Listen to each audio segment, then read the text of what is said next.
I call to order this meeting of the Pasadena Independent School District Board of Trustees in regular session on Tuesday, March 24, 2026, in the boardroom of the Administration Building, 3920 McGilly Boulevard, Pasadena, Texas, at 5:30 p.m. Board members present are Casey Phelan, Nelda Sullivan, Joe Campos, Crystal Davila, Paola Gonzalez. Oh, Paola has not made it yet. And myself, Kenny Fernandez. Board members absent at this time are Mr. Kendrick and Ms. Gonzalez, but she is to be here in the next 5 minutes.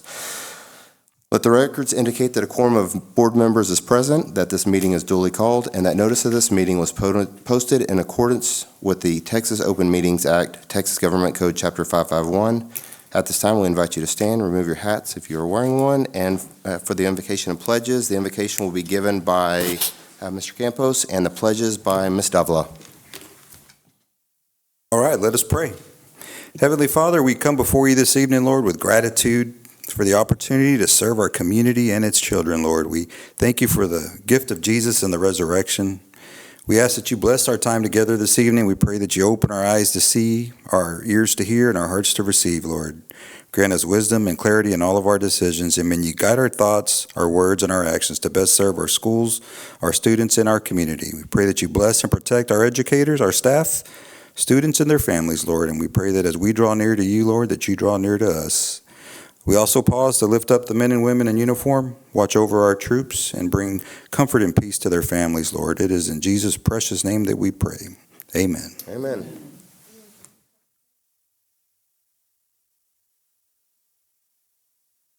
Of America.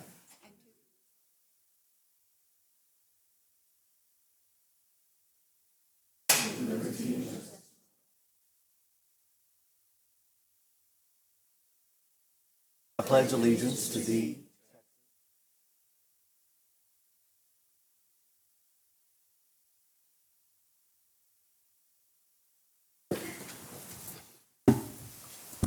And Ms. Gonzalez has joined us. Thank you, Mr. DJ Campos and Ms. Davila. This now brings us to our public comments according to BED Local. This portion of our agenda allows for speakers to directly address the board. We ask that all speakers refrain from using profane or vulgar language. Complaints about an individual student and or employee should seek resolution through the district grievance process outlined in the applicable Pasadena ISD Board Policy DGBA F&G or GF. If a formal grievance has been filed with the district, you are encouraged to keep your remarks within the allotted 3-minute period and limit them to general discussion of your concerns. Please refrain from addressing specific details or merits of your complaint, as those are being handled through the district's formal grievance process. Additionally, we ask that speakers respect the privacy rights of others, and in doing so, refrain from naming employees and or students during public comment portion of the agenda. Titles may be used instead. This admonition goes for both positive or negative remarks. Each person will be limited to a maximum of 3 minutes. Mr. Phelan will keep time and will indicate when you have 1 minute left and when your time has expired. Tonight's speaker is Ms. Wendy Oliver. Topic: special education. I do not see her. All right, well, we'll move on to our budget workshop. Our CFO, Ms. Tamika Alfred-Stevens. Board members, before we, Ms. Alfred-Stevens, or Dr. Alfred-Stevens begins her presentation, I just want to share that we have approached this budget season thoughtfully and intentionally. And as you guys know, Dr. Alfred-Stevens brings a steady, methodical approach and lots of expertise to this process, always keeping student achievement in the center of our financial decisions. So this work has been a cabinet team effort with leaders coming together to examine priorities, make difficult decisions, and ensure alignment across the district. Tamika has worked closely with the entire team to support this collaboration, helping us move from the campus staffing guidelines we have established now and helping us to guide into the review of district-level departments, which we will take on in the coming weeks. So with all that, I'm going to turn it over to Tamika, our wonderful CFO, to walk us through this preliminary budget workshop. Thank you, Dr. Lopez. Good evening, President Fernandez. Thank you. Trustees, audience members. This evening, I would like to take the time to go through where we are as it relates to our 25-26 year budget and give us some reminders and updates as it relates to this year's budget. And then we'll transition into talking about the 26-27 school year and what is underway as it relates to planning and considerations. And then we'll close out with budget planning next steps and, of course, answer and address any questions that you may have at this time. So I'd like to take us back just for a brief moment. We don't want to go back too far. But last year during this time, we were knee-deep in a legislative session. And of course, there were a lot of decisions being made that have actually now impacted public education, specifically independent school districts. And so tonight's discussion is going to be grounded in many of those decisions that have been made, and many of the reminders I will bring up are things that we've discussed before, but I think it's important that we keep those things top of mind because it does impact our system from now and henceforth, basically. So we know that last year, during this time, the state said that there were some required raises that had to be provided to classroom teachers. There was a certain amount that we had to give to teachers with, 3 years of experience or more, and the state gave us funds for those classroom teachers, and classroom teachers meaning teacher of record. But we also know we have other staff in our district that are not classroom teachers. And so thank you, board, for making the decision to give every staff member in Pasadena ISD at that time some degree of a compensation increase. But when we made that decision, we decided to fund that with our own dollars. The state did not give us money for that, so let's keep that in mind as well. Also, usually when the state gives us additional dollars, it comes in the form of a basic allotment increase. And we did get a small basic allotment increase, but what the basic allotment increase does is it allows us to address our own individual needs, to meet our own individual needs. Well, this year, we didn't have as much control over the increased amount of funding that the state provided to us because it was directed to compensation for classroom teachers. The majority of it is what I'll say. So that materialized to less local control over the dollars that the state did provide us for this school year. So as you all can remember, we also adopted a deficit budget. A deficit simply means our expenditures are greater than the revenue that we're generating. So that's where we were this time last year when we were talking about what are we going to do with our budget, what are we forecasting, and what are we planning. So now that we are knee-deep into the school year, there's only 3 months left in this particular fiscal year or school year, what are we facing? So enrollment decline continues to be a statewide challenge, and please know that we are not exempt from that statewide challenge. We have seen enrollment decline, and I'll talk a little bit more about that specifically in the slides to come. But please know that that is still a challenge for us because we are not seeing as many students as we had originally forecasted and projected. Also keep in mind that when we came into these last several legislative sessions, so over the last several years, there have been many underfunded mandates. And when we talk about underfunded mandates, we're talking about things that we are required to do, but the state does not give us money to make us whole to do those things. So we know how important safety and security is. Decisions were made in previous legislative sessions that we have to have an officer or some type of security personnel at every campus. So yes, there was some funding provided, but by far not enough to be able to cover the salary of a police officer, if you will. So those are things that we're having to do on our own, if you will. The cost of special education, the cost of transportation. If we just look at fuel prices, right now, I was sharing with the team that my son called me and said, "Mom, I paid $3.50 for a gallon of gas." And I said, "Really? Guess how much I paid?" I paid $4.45 for a gallon of gas. So I said, "What does that mean? What is the learning here?" And he didn't get it. because I wanted him to say something like, well, I won't be able to move around as much as I need to, or maybe I won't be able to eat Chick-fil-A tonight. So it was, can you Zelle me, a little bit more money. So needless to say, in times such as these, there are things like that are happening where our system, we have to get our kids to school, y'all. We can't say, we're not going to pay for fuel. We're not going to run that bus today. We need our kids to be at school. And then, of course, our health fund deficit continues to be a challenge for us. While we have made some plan design changes, the cost of healthcare is just continuing to rise.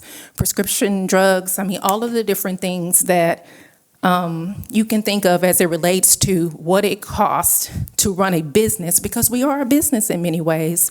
It has these expenditures, and you have to remember, we're not dynamic enough where we can just pivot in the middle of the school year. When I think about Walmart, Amazon, when prices go up or their costs increase, they're going to pass that on to consumers such as you and I. So yes, those prices are going to increase because they're saying we don't want that to impact our bottom line in the same way. Well, we can't do that. We can't increase the cost. If we've hired a teacher for the year, we can't say, you can't be here in December because we didn't meet enrollment projections. So just know that public ed is a completely different type of industry, and we have to be mindful of that when we're making budget decisions. So you heard me talk about enrollment a moment ago and how that is an important driver in our decision making. And you'll see here, and I shared this with you all last year, a quick little snapshot of how we have trended over the last several years. And so you'll see maybe in like the 18-19 school years when we started to see a little bit of a decline, and we were adjusting our budgets accordingly. But most importantly, we projected for 65,611 kids when we built our budget for 25-26. However, as you can see, only 44,000. You said 65. I think you were being 46. Goodness. Yeah, I'm being very gracious. Yeah, you are. On my part. 45,611. Thank you, boss. 45,611 students is what we projected. However, PEEM snapshot, and that's an important date because that's the date that the state captures our enrollment for state funding purposes. So that's why that date is always used as our benchmark and our measure. So at that time, which was the last Friday in October, we had 44,136 kiddos here. And so that difference is just under 1,500 students. So that materializes to about a 3% enrollment decline, which means the state is going to give us fewer dollars in comparison to what we thought we would be getting, because we thought we were going to at least have 45,611 students, okay? Now, what are we doing? So when we think about 25-26 and where we are right now, we are knee-deep in the process of looking at how can we mitigate some of the expenditures that we're seeing. What are we doing to make adjustments now? You heard me say a moment ago that we're not dynamic enough to just pivot on everything in the middle of the year. But there are some things that we can do to make certain that we are more cost conscious, because we know that we will have a deficit greater than what we had originally anticipated. So we've talked about how do we look at having staff do work just during the business day. How can we minimize our overtime costs? We've talked about, if someone leaves in the finance department, Tamika, you may not be able to replace that person. We really need you to divide and conquer, if you will. So those sort of discussions are happening consistently, because anything that we can do to mitigate expenses now will help us prepare for the 26-27 school year. Now, as we look at 26-27, there's lots of work being done to make certain that we are truly looking at what we can do to prepare for next year and beyond. You heard the superintendent mention staffing guidelines.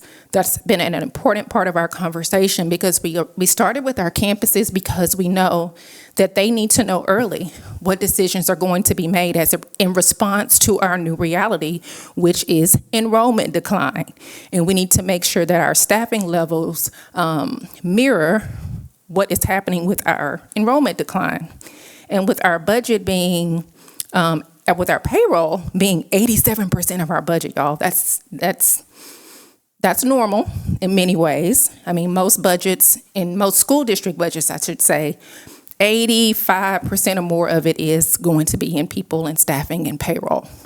So that is the biggest lever that we have to reduce some of our existing expenditures, not just budget, expenditures. Expenditures mean that things are actually hitting our ledger. Budget says we're forecasting. I want budget to go down, but I need expenditures to really go down. We need to cut the costs, okay? And so looking at enrollment projections and right-sizing our department as well. So we started with our campuses intentionally by design so that they can have the information they need to really look at master schedules and things like that. But also departments as well, really looking at what can we do to cut back on our staffing across our entire system. I'm going to say that again, across our entire system. So payroll is the bulk of the budget, and then after payroll, of course, we have non-payroll. And I want to spend a little bit of time here because sometimes we think, well, we can just cut some stuff that's not related to people. But when you see how much of the stuff that's not related to people, it's a totally a smaller percentage of our budget, of course. But then there are some things that we just have no control over that we have to pay for. And I like to think of HCAD, Harris County Appraisal District, right? And so we have no control over what they charge us to appraise all of the properties in our school district. Do we need those properties to be appraised? Absolutely. Because how are we going to know what tax rate we can levy to generate our own local dollars? So yes, we need that to take place. Unfortunately, we don't control the cost of that. You heard me mention fuel a moment ago. We don't control the cost of fuel, but we absolutely have to use fuel. Property insurance. I can do my best to negotiate those rates, right? But at the end of the day, do we have to have property insurance? Yes. So again, trying to make sure we get the best rates that we can to help mitigate some of the costs that we're seeing on the non-payroll side of the budget. It's important, but please know that there are just things that we have to pay for. So when it comes to cutting and reducing, we can't reduce the utilities budget. Now, we can be more mindful of how we are using our utilities. I mean, do you really need it at 65? I mean, do you really need it at 80 when it's cold? I mean, we can do those sort of things, but at the end of the day, the energy bill is going to come, and we have to pay that bill. So those are just reminders of there's some fixed costs. That's what I think of them as. They're fixed costs that we have to account for, so there's not a whole lot left to cut. There's some things, and we're looking at those things now. There's some contracts and stuff we can look at, but I don't want us to lose sight of some of the things that we know we have to do, because that's what's making up that non-payroll budget. Now, also for 26-27, there are some other variables that we're taking into consideration when we are focused on how we're going to plan for today and beyond. So one of the new things we've done this year, I don't want to say new, but new in the way it's being operationalized is what I'll say, is I didn't send the departments an actual budget number this year. I said, please think about your budgets, get with your team members, talk through it, and request the amount that you need and justify those requests. So instead of sending you what you got last year and cutting it 2% or 5%, let's really go and look at what you actually need, quantify that, and that's the request I want you to submit for us to evaluate. And I remember we were at, I believe, Ad Council a few months ago, and when I said that, and Longstreet is going to kill me. Coach Longstreet is really going to kill me because I'm mentioning him right now. But he came up to me and he tapped me after the meeting. You know how there's a conversation after the conversation. And he said, are you really not sending out a budget? And I said, no, you're not getting any money. I'm not getting any money. I was like, I'm just kidding. I mean, you're going to get something, but I need you to go think about it. So anyway, we kind of, did some playful banter back and forth, but needless to say, it was an opportunity to build a relationship with him and an opportunity to help him think through what he actually needs. So I appreciated the fact that he came and asked, like, are you really serious right now? Because he's newer in his role. So some of the department leaders we're having that same experience where we're really looking at, do I really need this much in supplies, or can we cut the supplies back a little bit here? And so we're trying to see if there's some redundancy or if there's some overlap. So those sort of things are important when you're trying to find money and when you're trying to cut costs. We're also prioritizing our allocations. So we've asked our department leaders to prioritize. Is this a level 1, level 2, or level 3? And surely everything in your budget is not a level 1. It may be, but we're going to talk about it and see. It just won't be based on your own individual thinking. So we'll talk through those things, and that's what we're doing now. And of course, the goal is to optimize organizational efficiency. That is the goal. And the best way to do that is to talk about what is happening in the now. And then you heard me mention earlier, education savings accounts. That's a new variable that we have to take into consideration as we plan for next year and beyond, because we know that parents can make choices or other choices, and they can get some state funds to support them now. And so we cannot act as though that will not impact us in a negative way. So again, when I think about Texas and everything that's happening, it's so much volatility, and we have to make sure that we're making decisions that are responsive to that volatility. And so that's what we're trying to do now, put some systems in place so that we can be responsive and be able to make the best decisions so we have some stability. Now, as we look at 26, 27 next steps, real quick here, we're really going through a recalibration process. And what does that mean? That simply means shifting our mindset and rethinking our new normal based on our new reality. We have to understand where we are as it relates to enrollment and what that means for our entire system. We're also focused on protecting our long-term stability. So what does that look like? That means that we're not just budgeting in a single year, and I'm not saying we've ever done that. I'm saying the way I communicate our needs and our budgets is on a multi-year basis. So we're really looking at forecasting beyond a single year to make certain that we understand the impact of decisions from today and henceforth. And then, of course, these structural reviews of our staffing and our operations. So really looking every year at where do we have opportunities to continue to streamline and right-size our staffing in response to our enrollment current reality. So if it's more kids, hey, it's an upward adjustment. If it's not more kids, hey, it's a different type of adjustment. Just being mindful that we have to do that. And of course, communicating. We want to make sure that you all understand where we are financially. We want to make sure all of our stakeholders understand that. And a part of doing that is having sessions such as this. So over the next, I got ahead of myself. Also, as it relates to goals, we are continuing to review our district expenses. You've heard me say that, because we do anticipate that we will have another deficit budget that we'll bring forward here in the next couple of months. And you heard me say a moment ago, we really want to make sure our students have what they need to be successful. So it's how do we prioritize our instructional needs and our operational needs, but we want as less disruption to our instructional needs as possible. So what does that look like, and how do we do that? That's what we're talking through now. So over the next couple of months, we'll continue to have these discussions and get our great data that we'll continue to get from multiple data sources. And our goal is to finalize our operational budgets here in April so that we can get a more holistic view of what our budget could look like. And then, of course, we'll have another working session such as this in April. And then, of course, in May, we hope to have a preliminary draft of our 26-27 budget that we can discuss at our budget workshop.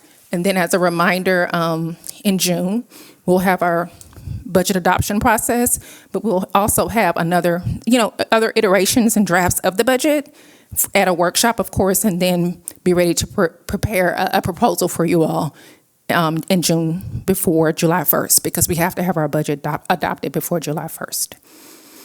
Okay, I'm going to breathe now and create some space for you all to ask questions.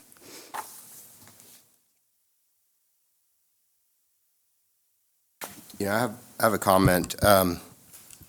This budget doesn't just happen each year. It's an ongoing thing, and I really appreciate how you're looking, not that they haven't or you haven't in the past, but, to protect the long-term stability.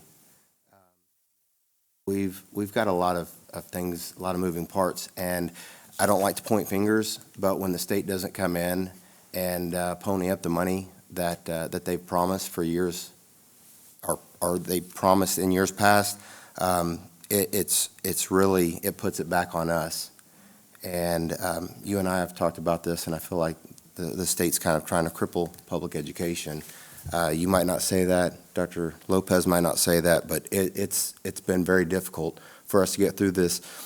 So the weight that's been on your shoulders, you don't share that weight. You put that back on us and allow us to do what we need to do on our side, because that's the ultimate decision is through us. You just present it in front of us, and you presented this very well. I greatly appreciate it, and I know that you and your staff are working behind the scenes and putting all this together. And at some point in time, we're going to have to constrict, and as I also said, it's like road construction. Sometimes you have to go down to 1 or 2 lanes and constrict the traffic before it opens up to 6 lanes. So I guess I make a plea to our employees, our community, to know that we're doing the right thing, and it's going to get a little difficult over the next couple of months, but there's a 6-lane highway that we're about to pave, and that we're going to be trailing on. So thank you for all you do. Thank you. I appreciate the analogy.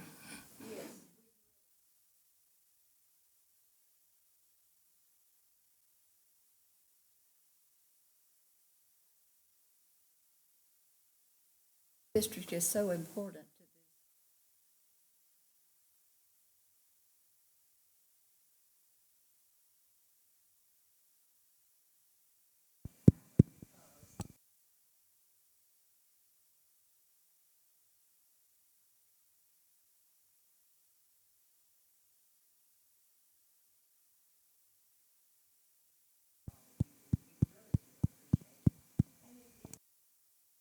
And if you read the papers daily,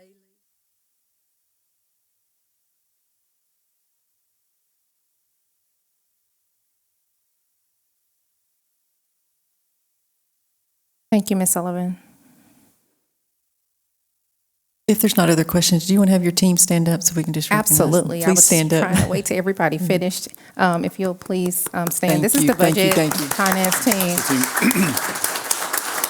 They're just among the few that really do the work behind the scenes, and I think these 3, I probably get on their nerves almost the most, especially during this time of year. But I put a disclaimer out there, and I said, listen, this time of year is the most challenging time of year for me, so I need y'all to, think about all the deposits that I've made.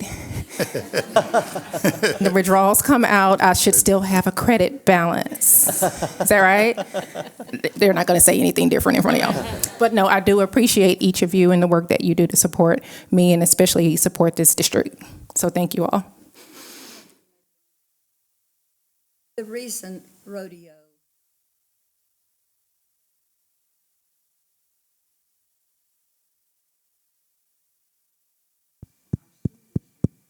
Everything that we do, you would think.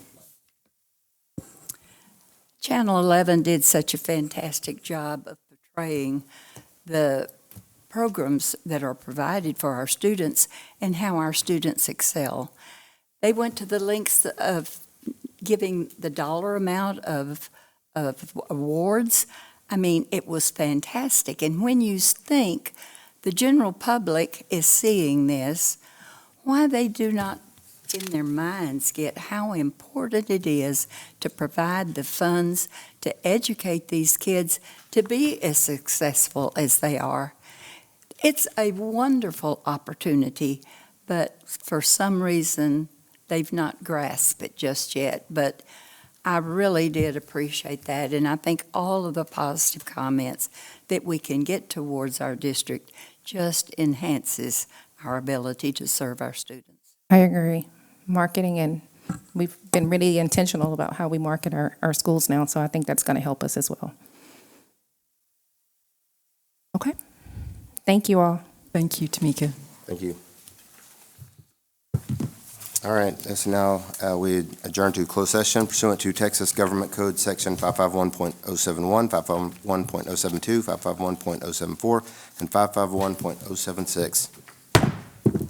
We reconvene an open session at 7:30 p.m. We want to apologize. We took an extended time to discuss a few things, so again, we apologize for that. This brings us to special recognition. Dr. Lopez? So tonight, we have some special students that we're going to be recognizing, and we're going to be in the fine arts realm for a few minutes. So let's start off with, we're recognizing 10 of our Texas All-State students and their directors for competing with over 61,000 students across the state to become one of the prestigious 25-26 Texas Music Educators All-State Ensembles. And so tonight we have our very own Michael Holt here, who will give us the highlights and let us know who these kiddos are. Thank you, Michael. Good evening. Thank you, Dr. Lopez, Mr. Fernandez, and school board members for the opportunity to recognize our 10 All-State students and some rodeo art students in just a few minutes. I want to take just a brief second and thank you for your continued support of fine arts. There's a reason why fine arts have been strong in this district for so long, and I think it is a direct correlation with the school board members and community. You guys just do an outstanding job year in and out, and it's so nice to be able to recognize these students tonight. So we're honored to do that. As Dr. Lopez said, over 61,000 students competed. That's only 3% of the students who audition make an all-state group. So it's a real special thing for our students, and this year we have 10 of them. So that's a huge, proud thing for us to be. There is a correlation with how well students do on their SAT test and academics and making the all-state group. So the Texas average is 964. The national average on the SAT this year is 1,020. The all-state average is 1,290. So that's a pretty big thing. You just take to the bank that our musicians are doing an outstanding job. Okay, so we'll start. Mrs. Welland's going to start reading the bios on our students. Our first student that we would like to recognize is Husai Arias.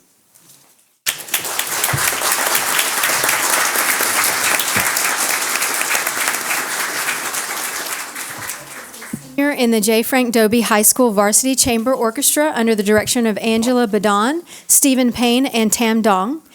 He is consistently won a seat in the TMEA Region 19 Symphony since his freshman year. Husai is ranked number 6 in his graduating class and has been admitted to Stanford University through Quest Bridges National College Match. We are so proud of Husai.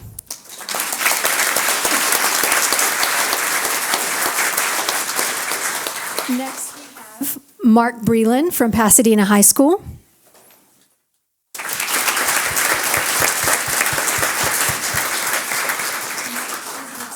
Talented and versatile musician at Pasadena High School. This year, he earned the prestigious honor of All-State recognition on the bassoon. Mark has also been an all-area, all-region, and all-district bassoon player for 3 years and has participated in solo and ensemble for all 4 years.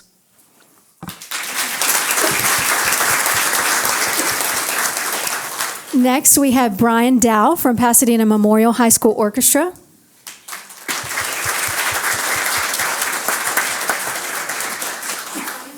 His musical journey at the age of 6 with private lessons in piano, which he formed the foundation for his passion there. He has participated in the orchestra program at Bondi Intermediate that fueled his passion and led him to audition for the All-State Choir. He has experience has brought him to new opportunities such as music composition, piano performance, and conducting. This summer, Brian plans to enhance his skills through collaboration with Moore School of Music at the University of Houston.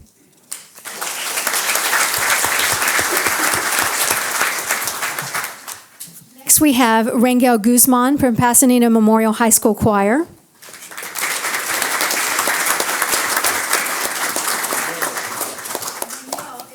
At PMHS and a member of their chamber choir, First Edition Show Choir, production theater team, and the Tuts Professional Company. He has a passion for performing and plans to continue that as a professional actor. Rangel was recently accepted into the University of Michigan, where he plans to pursue a BFA in musical theater.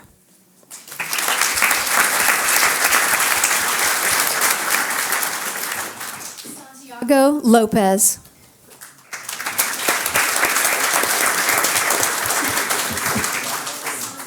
Is a senior and attends J. Frank Dobie High School. He is currently ranked second in the TMEA Region 19 Symphony Orchestra. He is a member of the Dobie High School Varsity Chamber Orchestra under the direction of Angela Badon, Stephen Payne, and Tam Dong. Santiago also serves as co-principal of the Virtuosi of Houston Youth Chamber Orchestra, where he has been a member for 2 years.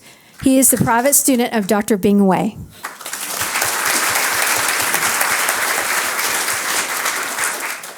Eduardo Martinez from Dobie High School Choir.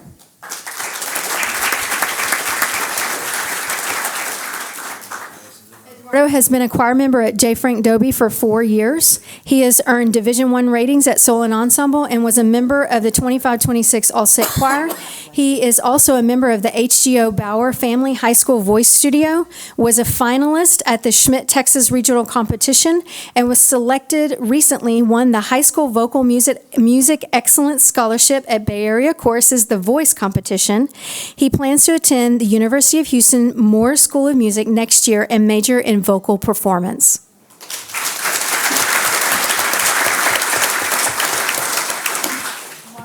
All from Pasadena Memorial High School.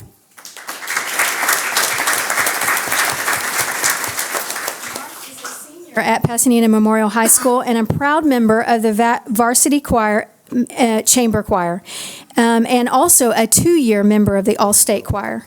He is part of Early College Program and National Honor Society. Mark plans to pursue his passion for choir by studying college to become a choir director in Pasadena ISD.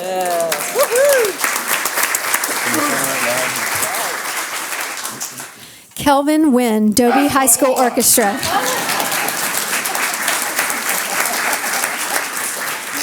Kelvin started playing double bass when he was 10. He currently attends J. Frank Dobie High School, and he is a member of the TMEA Region 19 Symphony Orchestra throughout intermediate and high school, placing first this year. Kelvin is a member of the Virtuosi of Houston Chamber Youth Orchestra. Having previously studied under Michael Bonas, who is retired, Kelvin is currently a private student of Brian Dow.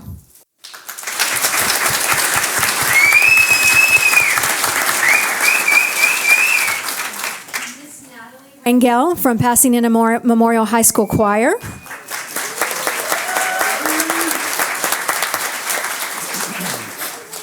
She is a senior at PMHS. She loves to sing, perform, being an active member of Thespian Troupe number 6922, Chamber Choir, and the First Edition Show Choir. Natalie was recently accepted to Stephen F. Austin University, where she will pursue a degree in nursing, and because her passion is for helping others. Though her career path is in healthcare, she hopes to continue her music life through singing, whether through church, community theater, or simply for the joy it brings her.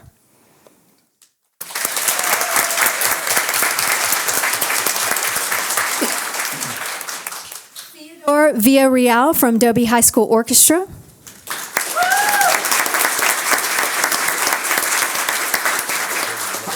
Theodore is an aspiring cellist. He's 18 and a senior at J. Frank Dobie High School. He is a private student of Dr. Bing Wei. He currently ranked first in the TMEA Region 19 Symphony Orchestra, where he served as principal cellist for the last 2 years. Theodore is a 2-time TMEA All-Stater who has been a member of the Virtuosi of Houston for 3 years, where he serves as co-principal. This past summer, he attended the Sewanee Summer Music Festival, where he was selected to participate in the chamber music intensive program and the symphony orchestra.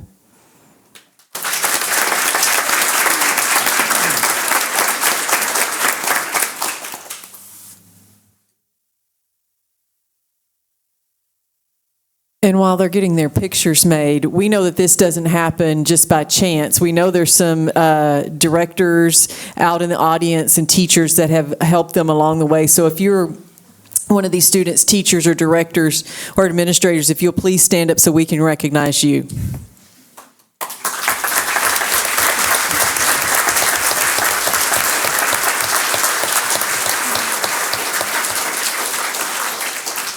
I would also like to recognize, if you are a parent of any of these students here, would you please stand and be recognized?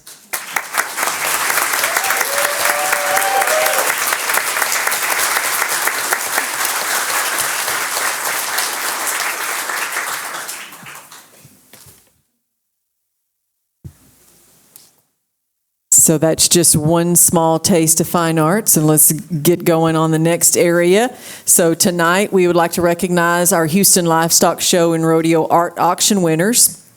And we're going to bring up Gabriel Flores, our Assistant Director of Fine Arts, now to introduce our outstanding students that I'm sure you guys have all seen in the newspaper and on TV. Take it away, Gabriel. Howdy.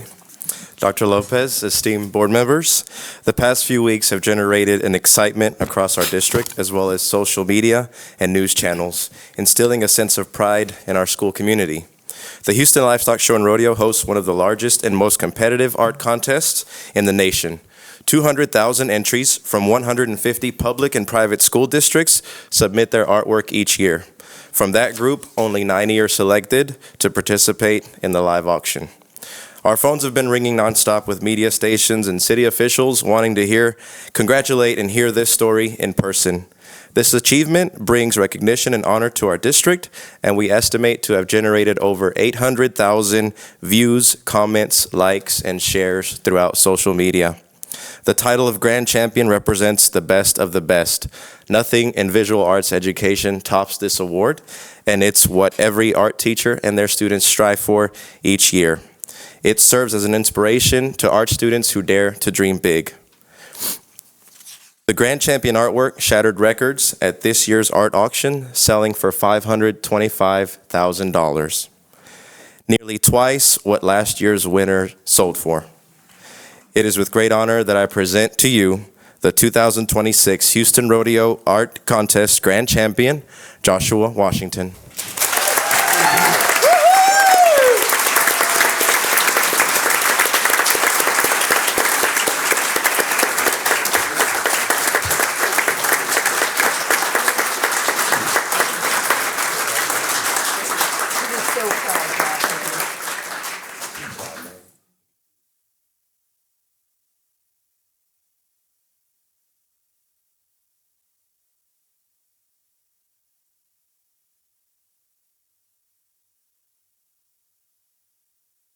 Yes, grab your trophy. Grab your trophy.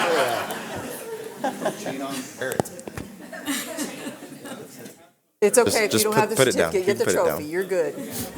It's a two-handed trophy. And just so you know, Joshua, I went out at 300,000, so I'm sorry. His arms have gotten quite a workout these past few weeks.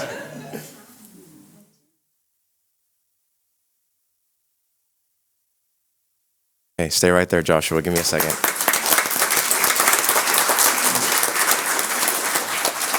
We'll also recognize 5 of the 18 PISD auction students who had the most desirable pieces of art by auction buyers.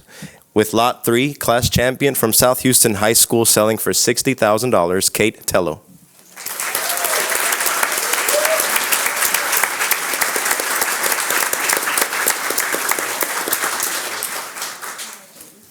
Lot 11, reserve class champion from Pasadena Memorial High School, selling for $60,000, Catalina Bujanda.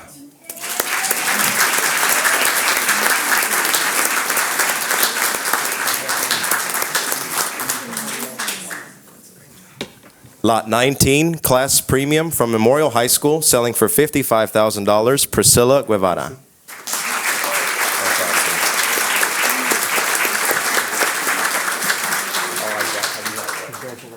Lot 24 from Pasadena Memorial High School, selling for $35,000, Jeremy Rangel.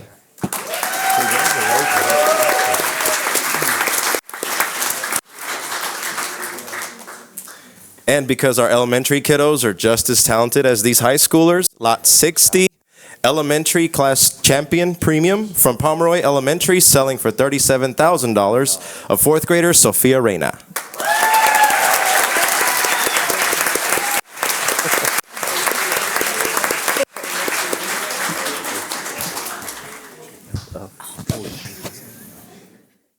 Get you a pair of those.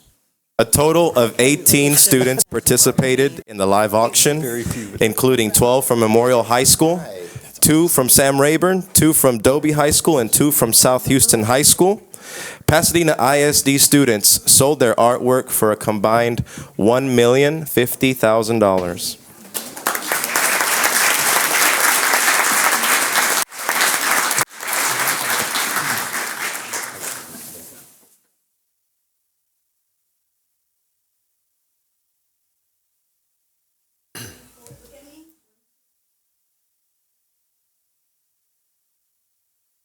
All of this could not be accomplished without the support and dedication of the art teachers, administrators, and parents. Parents and teachers and administrators, would you please stand right now and be recognized?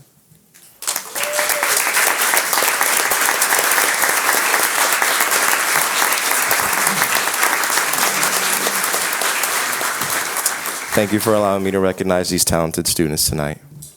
Can I also say that I want to recognize 3 very talented people that drive this work, and that's Michael Holt, Gabriel, and Holly. So thank you for what you do and what you pour into our kiddos, too. We appreciate everything that you do.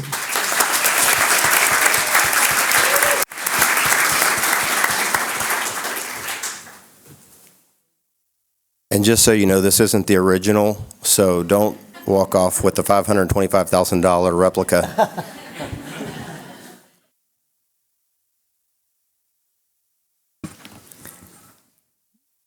So for our last spotlight here, want you to know that we're not just great at the arts and fine arts, so we also got it going on in academics too. So last December, our district proudly hosted its 2nd annual Spanish Spelling Bee. Students from grades 3 through 8 participated, making this an event, a milestone in our community. We successfully advanced 5 talented students to represent Pasadena ISD at the district level competition held at Region 4 in February. We are excited to announce that one of our students from Miller Intermediate emerged as the overall winner of the Spanish Spelling Bee. And so now I'm going to bring up Stephanie Saavedra, our multilingual director, to give us more insights on this Spanish Spelling Bee. We're going to call it a streak, and if we win the Spanish Spelling Bee next year, we're a legacy, right? Absolutely. All right. Thank you, Dr. Lopez and the school board, for your unwavering support. We are thrilled to celebrate Jonathan Pabon's excellent victory at the Region 4 Spanish Spelling Bee. Representing Miller Intermediate, Jonathan showcased his remarkable skills and determination, competing against 30 finalists from 11 school districts across grades 6 through 8. His extraordinary dedication and passion for the Spanish language earned him a well-deserved first-place finish at Region 4. This impressive accomplishment has also granted Jonathan the honor of representing our district at the state-level competition. He has been invited to participate in the state Spanish Spelling Bee taking place on June 4th in El Paso, Texas. We are incredibly proud of him and excited to cheer him on as he continues to shine and showcase the beauty and richness of the Spanish language. Also of note, Jonathan will be PISD's 2nd consecutive representative at the state bee, as Rogelio Lopez, also a current Miller student, won the Region 4 bee last year. And to quote, as Dr. Lopez said, "This constitutes a streak." Pasadena has quickly gained a reputation as one of the top districts in the state in this competition. We would also like to express our heartfelt gratitude to Stephanie Herod, who's here as well, and Elizabeth Hiller Esquivel, and Jonathan Spelling Bee coaches, as well as his principal, Ms. Julie Jernigan, are also here. Their unwavering support, expert guidance, and commitment has been instrumental in his success. Additionally, we extend our sincerest Thanks to Jonathan's parents, Raul Pabon and Aurora Nunez, for their steadfast encouragement and support in his education. Congratulations, Jonathan, Ms. Herod, Hiller, Mr. Pavon, and Ms. Nunez. We are confident that Jonathan will continue to excel at the state competition this summer, and we eagerly look forward to celebrating more of his achievements. Felicitaciones y muchísima suerte en El Paso, Jonathan. Let's applaud this amazing milestone together.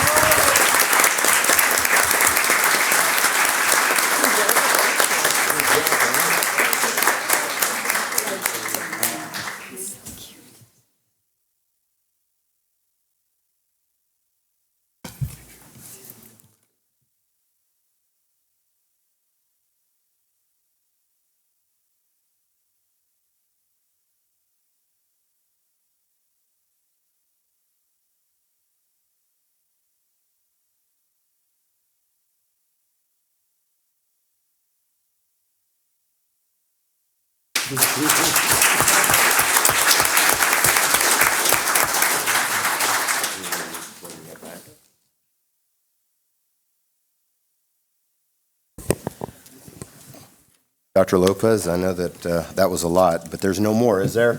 Not this go-around? Not right now, but we'll be bringing you more. Lots of great things happening here in PISD. Great. Well, we are going to now move to our consent agenda. Do I hear a motion? I move that we Second. Motion by Ms. Sullivan, second by Mr. Phelan. Any discussion? All in favor? Aye. Any opposed? Motion carries. Personnel section, consideration possible approval of the administrative personnel. President, I move that we approve addenda A through D, supplemental personnel file. Do I hear a second? Second. Second by Ms. Gonzalez. Any discussion? All in favor? Aye. Any opposed? Motion carries. Ms. Sullivan, will you please introduce? It would be my pleasure. We have the approval of Jemiah Baker for the position of LSSP for the Special Education Department for the remainder of the 526 school year.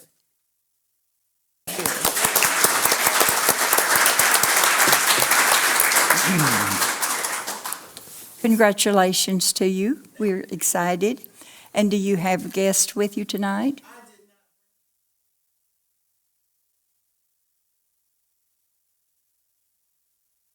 It's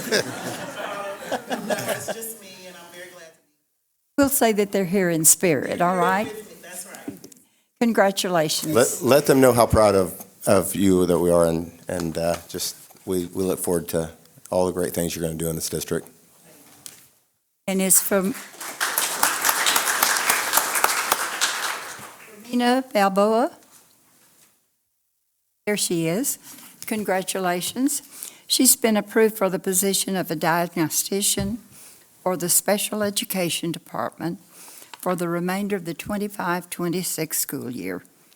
We're delighted, and congratulations. And do you have family with you? Great. Congratulations. We're excited for you.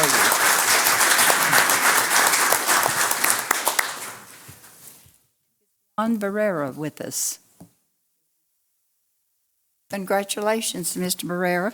You've been approved for the position of diagnostician for the Special Education Department for the remainder of the 25-26 school year.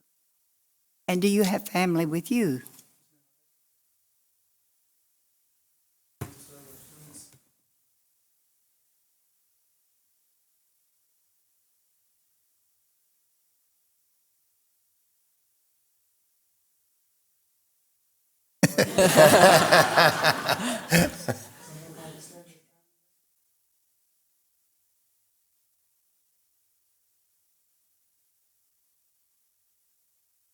Thank you very much. We're delighted to have you.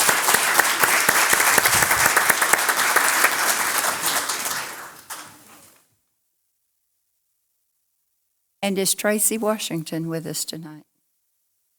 Kind of thought that might be you. Ms. Washington has been approved for the position of Director of Technology Support Services for the remainder of the 25-26 school year. We're delighted to welcome you to our technology department and to our district. You come from one of our neighbors. I hope you've had a good insight of what we do here at Pasadena tonight.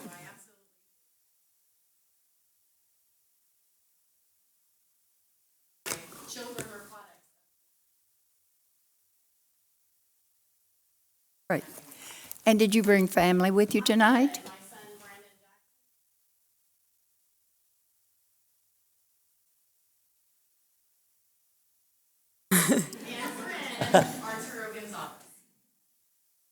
Congratulations. We're delighted to have you. And that concludes the report. All right, thank you, Ms. Sullivan. Certified personnel for 2025-2026 school year for information only. Support personnel for 2025-2026 school year for information only. And we want to take this time to thank all of you newly appointed team members. We're excited to have you as part of the district, helping us achieve our goals. You may stay if you would like, or you can step out at this time and take pictures and enjoy time with family and friends. Again, congratulations. So glad you're here.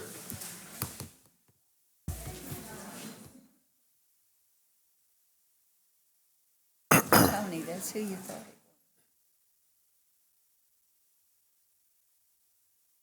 Say hi to her.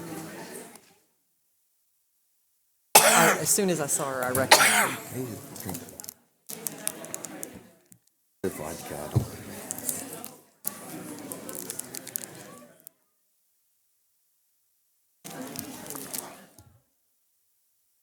Okay, while they're stepping out, we're going to move to the educational section and health service spotlight. Ms. Weisdell, we are ready for you and your team.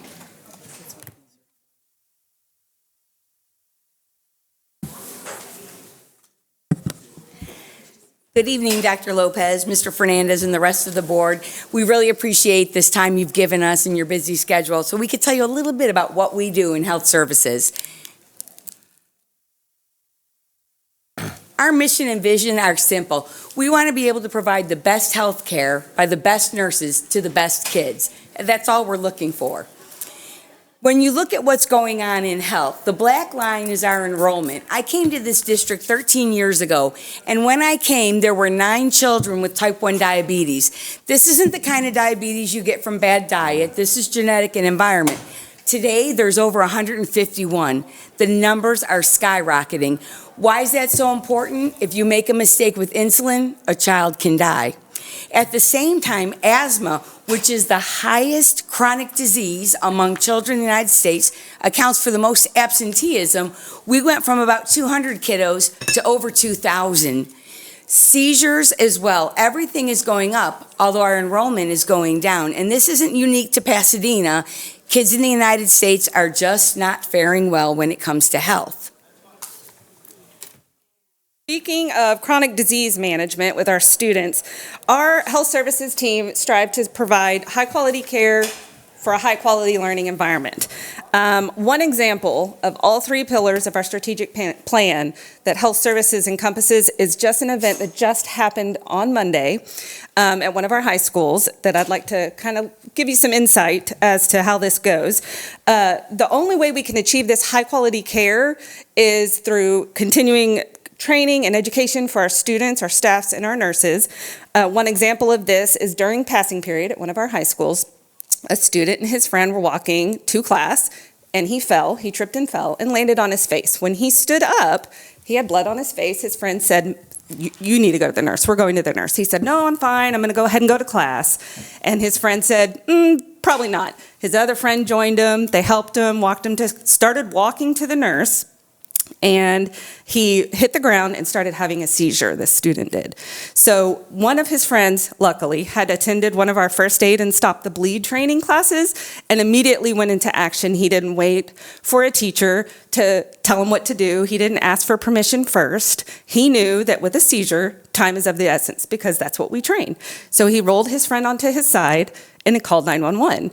A teacher that was walking through the hallway pushed her Centegix badge 3 times, which is what enacts campus administration. The school nurse is alerted, and so the MERT team is activated.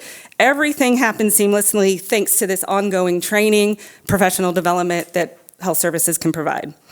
So that situation is from a student and staff standpoint, but when you look at the nurses' standpoint, we're providing fundamental experience and excellence to our students by connecting families to community resources, such as providing accessible, no-cost care like See to Succeed, which, if you don't know me, this is my baby.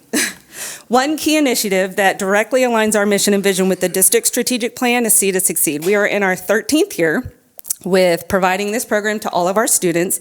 About every year, we send about 1,500 students to this program. They participate after being identified with a possible vision deficit by the school nurse. They are able to attend this program, receive a full eye exam by an optometrist at no cost to the family, as well as if they're prescribed glasses, they are able to pick out their very own style of frames, their very own color, something that they will wear in class, which of course is the most important. That's why we take them, right? So if some of you got to come and tour this year's event at the old Thompson building, and I'm so glad that you were there to watch these students get their eye exam. Some of them were picking out their frames. April and Kenny almost got kicked out of a classroom for being a little too chatty with some of the students, but that's okay. That's okay.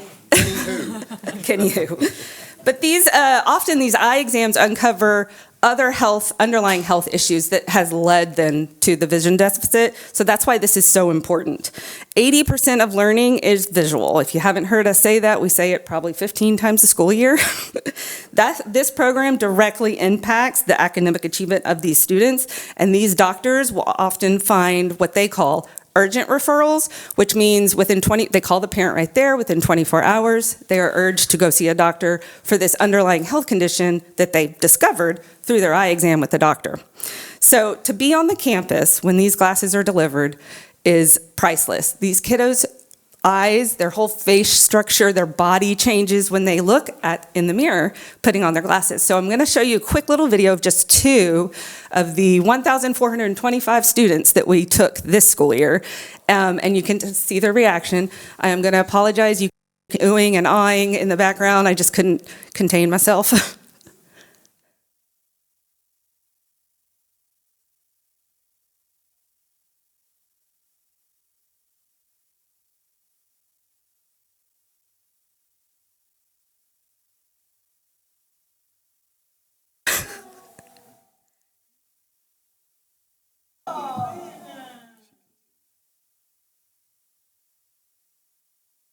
So leadership in action is probably what I'm most passionate about. Here in Pasadena, I've been blessed to have the best board in the world. I know you know I came from another district, and I don't have to tell you again, I've never been this supported in any position, hospital or school district. This is the best place to work. One of the things we have taken is the PLC, the Professional Learning Community, and we adapted it to nurses. It's a strong model our teaching staff uses, and it's where nurses can call each other and collaborate. So a novice nurse can call an experienced nurse and bounce ideas off of each other. We also have what's called aspiring nurse administrators. I firmly believe that to be the best, we have to grow the best. So we invite all of our nurses to come and create staff development. We teach them to write nursing continuing professional development hours. What that means is for licensure for any nurse in the state of Texas, you have to have these rigorous hours that have to be approved by an accrediting body. It's not an easy feat. But we invite our nurses, and they're learning with us. Some of them are here today. Catherine McKenna, Casey Cipriani. These are 2 of our nurses who stick with us through everything. And when I come up with crazy staff development ideas, sometimes they'll say, I don't know, April, but we're going to go with it. And they never let me down. These are just 2 of our team. We have a huge team. Thank you. We also have clinical preceptorships with all of the colleges so that when the kids are in community college getting their first RN degree, they come and spend time in our district with our nurses and they see what we do. People think nurses are just Band-Aids and boo-boos, right? When I left the ER 100 years ago, I was like, I'm going to stick it to the man. I'm going to get paid. I'm going to dress all cute. No. I thought that I was literally just going to chill out. No, our kids have seizures and tube feeds. The health needs of our kids are enormous. When the school nurses, the college nurses come and see what we do, they say, I want to come back and work for you, and they do. We've also started different preceptorships for the nursing administration program, which Casey is doing her clinical hours with us too. So we're trying to keep our own in-house because we know we are the best, and we're going to keep our best because it's what we do. By 2030, unfortunately, there's projected to be a 65,000 nurse shortage. After COVID, nurses left the field in droves. Hospital nurses are getting burnt out. And it's a common theme, not just in the hospital, but the school, pretty much all over, because of funding. And we all know that way too well. With Medicare and Medicaid not reimbursing, hospitals have to cut nurses, so caseloads are getting bigger. Our nurses, some of them have been with us 10, 15, 20 years. I don't want them to forget why. Why did you become a nurse? To save lives and to change lives. Why did you come to school nursing? Why? Because we can make such a huge impact. For our kids, our demographics, we are primary care. They don't have a doctor. So our nurses have to advocate and push and make them their own healthcare consumers. So on February 26th, because my children in Pasadena ISD, all 40,000 are highly mobile. They go to LaPorte, they go to Channelview, they go to Galena Park, they go to Deer Park, and they come back. I don't care where they go. Those are our kids. So we invite those districts, and all our nurses come to us. And this is one of my big targets on this past February. Don't forget why. So I had the nurses have a chronic disease. The chronic diseases we talked about. On that first one where they're playing cornhole, what's it like to have depth perception issues? And you can't navigate. They had to wear a pirate patch. They had to do the learning with the pirate patch, and they had to play cornhole with the pirate patch. It was a lot of fun and laughing, but it's eye-opening. In the next picture where they're carrying the balloon, diabetes. Again, we have over 200 diabetics. The numbers are ridiculous, and it's insulin. You can hurt a kid. So I wanted our nurses to figure out what's the dose. Look at their carbs, look at their insulin. And then for this part of the relay race, when they got all their answers right, they got a balloon on a spoon. And they had to run back to their team with a balloon on the spoon. Why? Because if your sugar is high or low, you're shaky. Now imagine being a kid trying to get to class, shaking. When they got to their team, the next person popped the balloon. Inside the balloon, a very lightweight feather, because asthma is our #1 chronic illness. Highest incidence of absenteeism, highest incidence of mortality. We need to be asthma experts. So I had our nurses look at all the drugs. What do you give for long acting? What do you give for short acting? They had to get all the right answers. Once their answers were right, they took their little feather, they started it on the line, and they had to blow it into that blue tape box. And if they missed, they picked it up and started over again. I have asthma. I know what it's like to blow and blow and you're not getting air for a minute in time. So did our nurses. Then the most important thing, Shannon talked about vision. You should all have a baggie.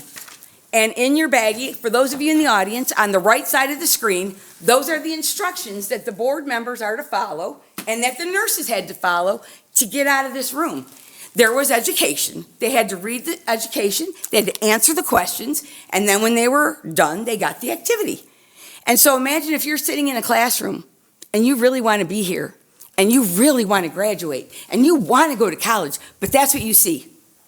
How successful will you be? How many of you can read that and do the activity right now? What it says basically is you have to take 6 beads and make a discernible pattern, only 6 beads on the string, and when you're done, give it to your proctor. So for a few minutes, our nurses knew what it was like to not be able to see. I wish you could have seen them. They were squinting, they were stealing each other's glasses. But this is reality for our kids. This is why we have to do See to Succeed. This is why this school board is the best school board in the entire free world, because you never tell us no. Ever. Don't tell Darla that. She wants someone to tell me no. 6 years ago, we were at 1515 Cherrybrook Lane, and I was granted moments to speak to you all during the public comment. And I wanted to talk about the new ad building. And One of the things that I said, we are the dream makers. We make the magic. We need a facility so we can keep making that magic.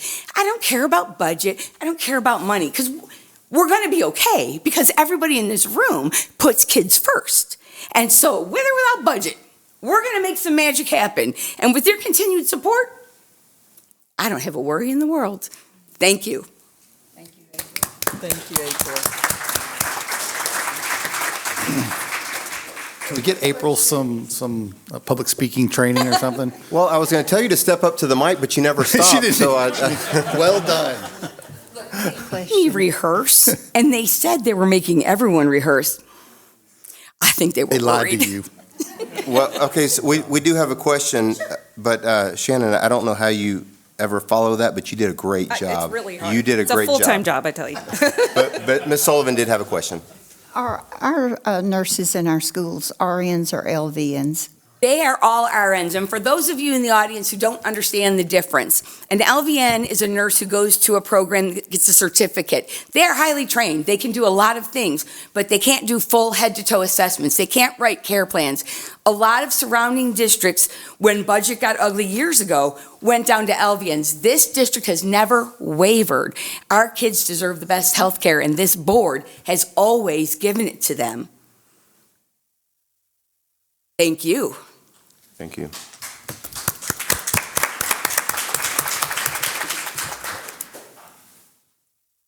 All right, and this brings us to Program Support and Achievement Spotlight. Good luck, Donna Donna. Summers. Yes, when I found out it was following April, I just didn't bother with trying to match it.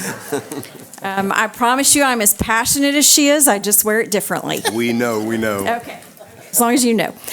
Good evening, Board President, Trustees, Dr. Lopez, and audience members. I'm very honored to share a few highlights today and some action photos from the Program Support and Achievement team with you this evening.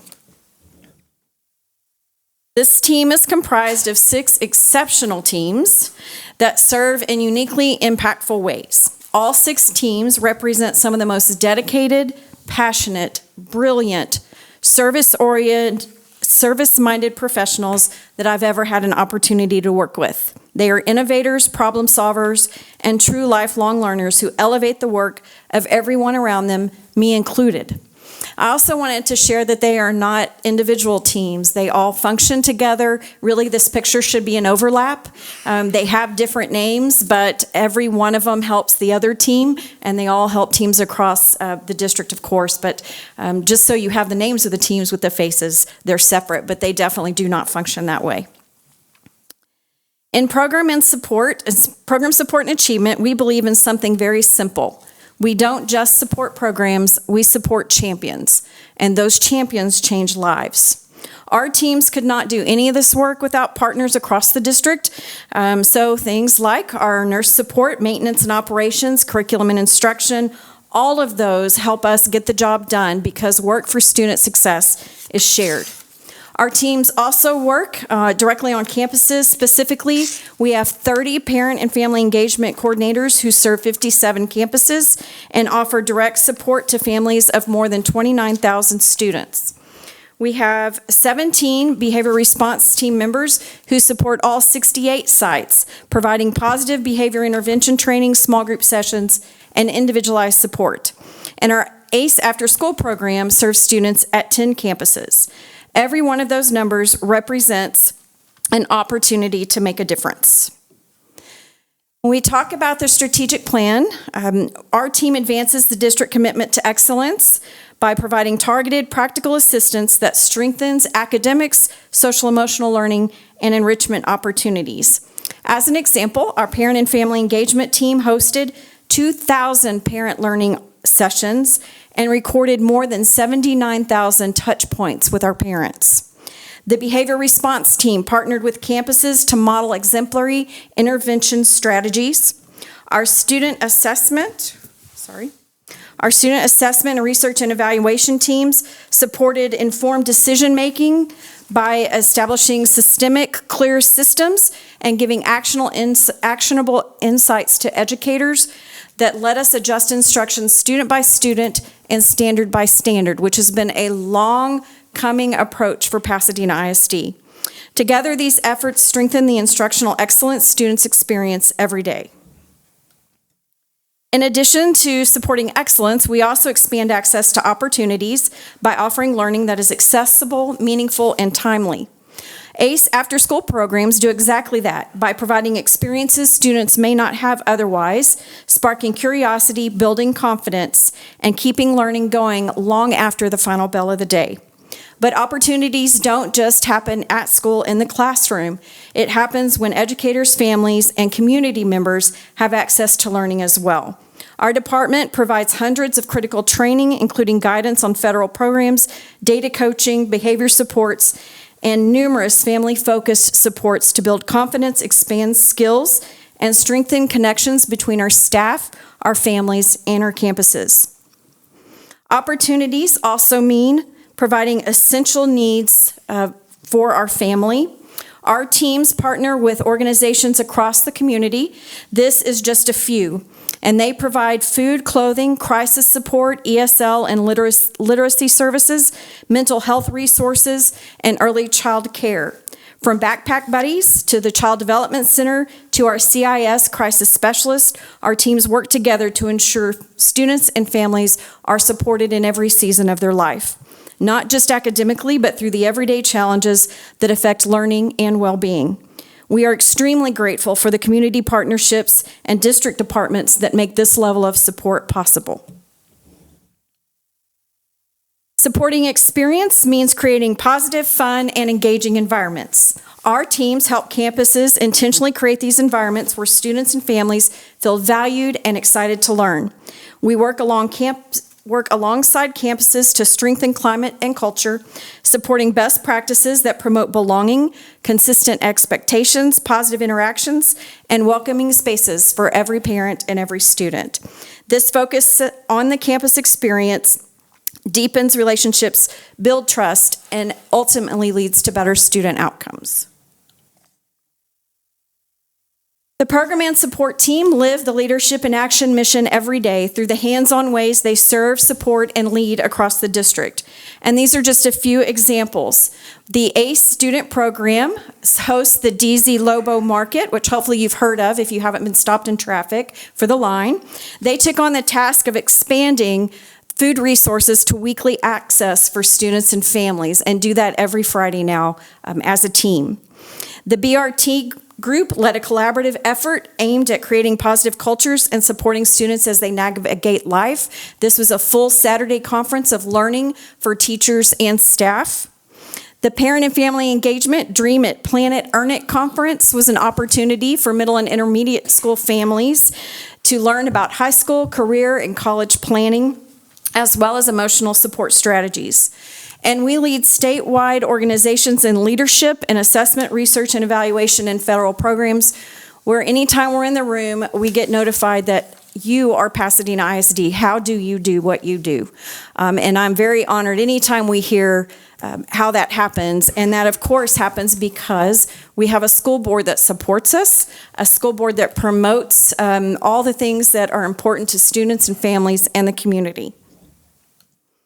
So I wanted to say thank you for championing us, our students, our families, our teams, and especially the programs that change lives every day. If you didn't believe in those programs, we wouldn't be able to fulfill the dreams of many of our students. And together, we're building a great future for our Pasadena ISD. Thank you. Thank you. Do you want to introduce your staff? I would. We leadership team here today, so if you would stand up, all of you back there. We have Christina, Corey, Amani, Krishna, Blake, Darcy, Lindsay, Amani, and Chrissy, and we're missing about 70, but that is the leadership team, and nothing happens without them. Nothing happens without the other 70 you don't see today. Thank you again so much for your support. Thank you. Thank you, guys.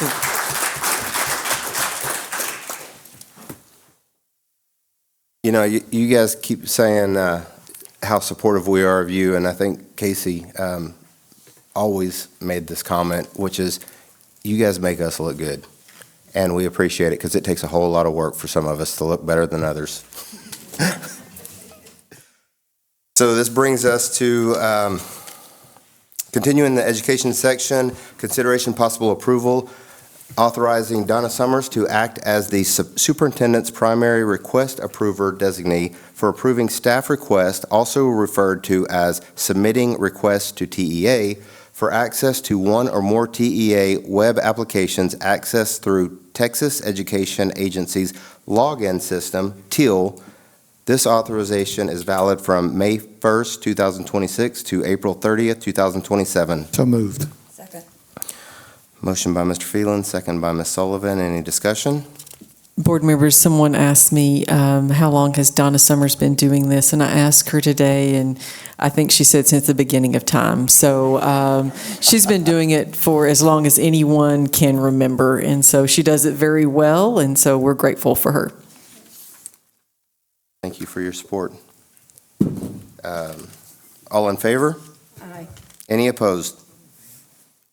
Motion carries. Thank you.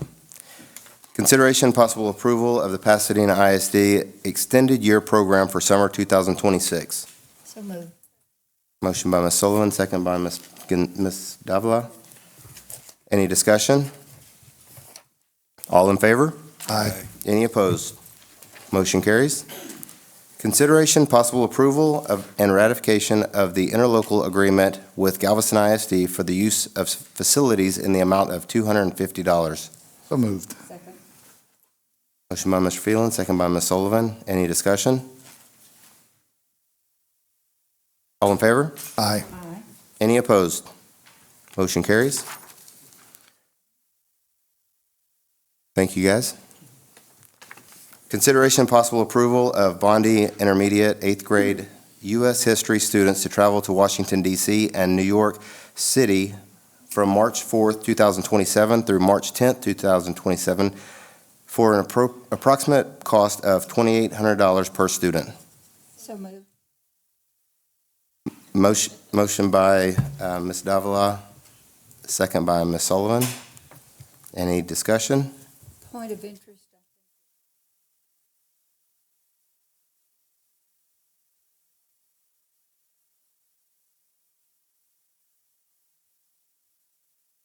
That is correct. Every year they model it to where they leave just a day or two before spring break, and then it carries into their spring break. So I'm going to commend Ms. Lee and her administrative team that give it part of their spring break also. So thank you for what you do for our kids with that.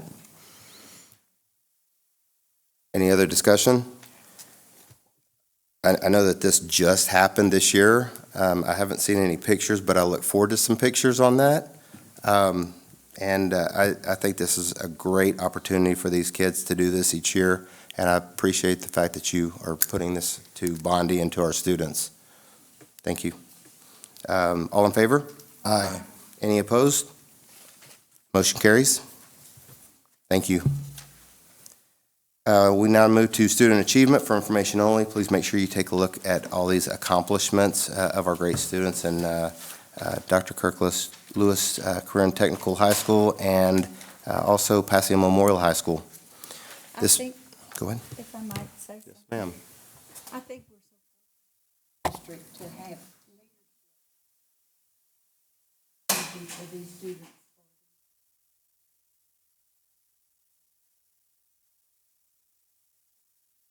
It's just so important.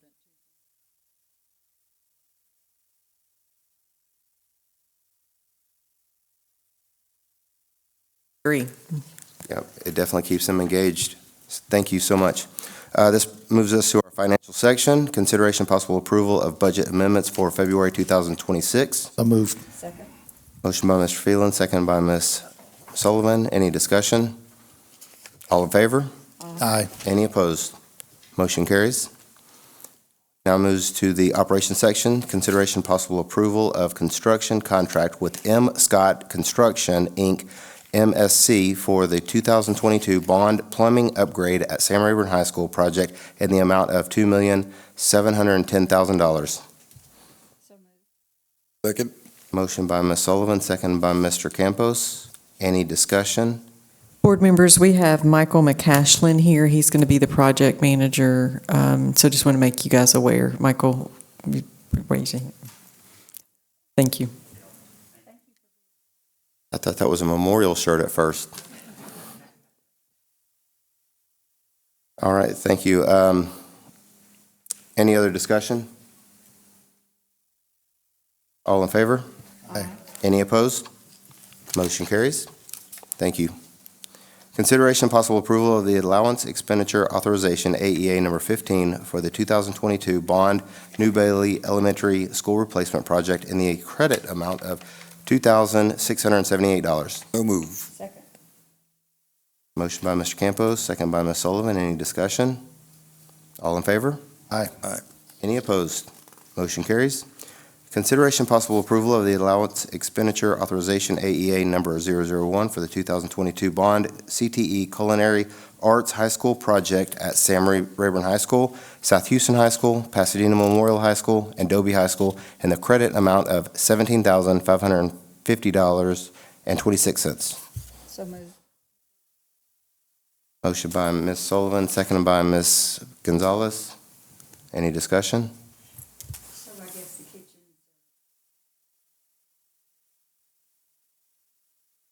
Kevin, can you give us an update on where we are on this project?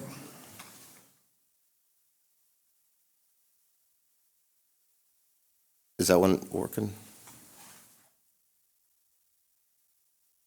I mean, if you just want to get steps in. It is. Yes.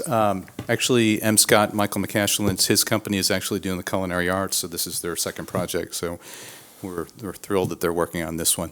They were real busy over spring break, so they completed most of the demolition and all the culinary arts programs for the high schools. Did some saw cutting of the concrete, getting ready for the plumbing. So they're progressing very well right now.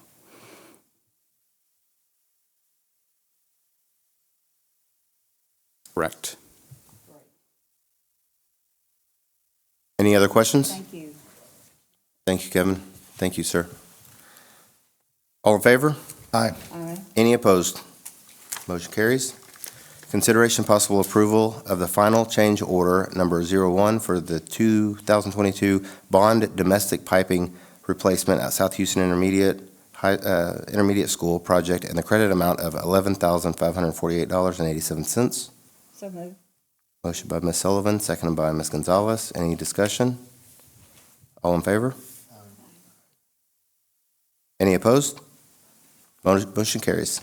Consideration possible approval of final change order number 001 for the portable building re-roofing project and the credit amount of $111,755.42. So moved. Motion by Ms. Sullivan, second by Ms. Gonzalez. Any discussion? I have a quick. Yes, ma'am. Many empty portables.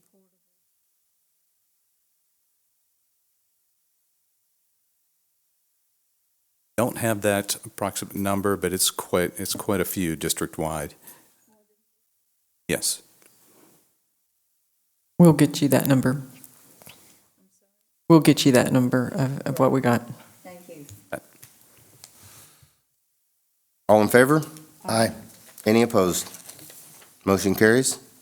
Construction update for information only. Does anyone have any questions? Miscellaneous section. Texas Department of Public Safety Mutual Aid Agreement for Complex Emergency Response and Investigative Planning for information only. And we now set the next regular meeting for Tuesday, April 28th, 2026. So moved. Motion by Mr. Phelan, second by Ms. Gonzalez. Any discussion? All in favor? Aye. Any opposed? Motion carries. We now adjourned, we've already done our adjournment, so there being no further business before this board, we adjourn now at 8:29.